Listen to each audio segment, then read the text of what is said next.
Well, hello, Rabbi. It's a cold morning outside, but it warms my heart to see you.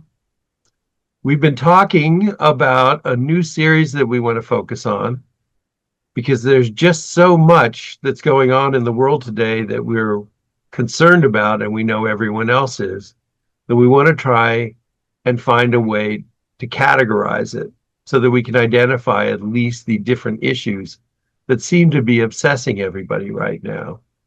And we came up with an idea for a new series.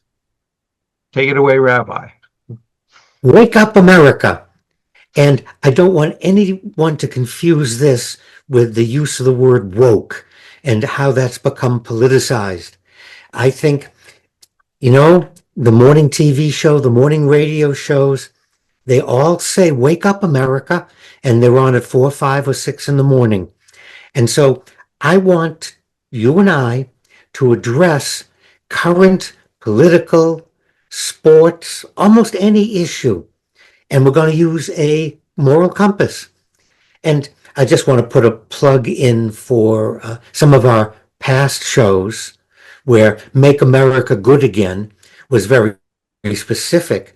But with this series, we're going to take a moral compass and we're going to start looking at like what's going on in Minnesota with a bystander, a nurse from ICU being murdered. We're going to look at why a woman poet was murdered in Minnesota, and everyone's taking sides, and it's black and white, and everyone's saying whatever they're saying. I want to take a look at this new Gaza peace plan, which looks like its sole goal is to line the pockets of people and not really help the Palestinians. And we're going to touch on the Ukraine. For whatever reason, everyone keeps appeasing Russia. Nonsense. We have what happened during the Second World. We have wonderful historic examples. So I think our new series is going to be a shofar. The ram's horn, the shofar, was to call people. And we blow it at Rosh Hashanah to call people to repentance. It's a very sharp, irritating sound. And its goal is to awaken us, to awaken us to our past behavior, to good choices, bad choices. There's always a choice. And so I would like our new series, Wake Up America, to be a shofar, to be a call, but not just to make sides, not just to take sides, but to take a moral compass, to help guide us through all the stuff that's going on. How much is it going to cost us to send a spaceship around the moon? We could house every unhoused person in America. We could cure the cancers that haven't been cured.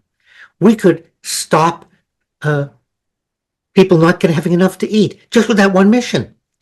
Wake up, America. And we're going to look in depth at keeping score by using money. Am I successful? Oh, I'm not. By every measure, you're not successful either, Joe. Well, I know that money has always been used as an excuse or a reason, and on both directions, just like a compass. And I see my role in these conversations as pointing the opposite direction, like a compass needle. There's one end that points north and the other end that points south. Not that there's anything wrong with east and west, but there are opposing viewpoints. And I think that's what is causing so much of the problems that we're having right now. People think they have to take one view or the other view. Whereas if you look at a real compass, it's balancing on a point in the middle. And if the compass is tipped too far to the left or the right, it doesn't work. It's only when it's held level and the needles are allowed to spin by themselves, independent of what the user is using it for, that you find the true answer, whether it's true north, true south, or just the truth. So I look forward to our conversations, Rabbi. I promise to hold up my end, and I hope that our friendship carries us through my lack of wisdom on some subjects and your abundance of wisdom on others. And the compass is only useful if we have a goal.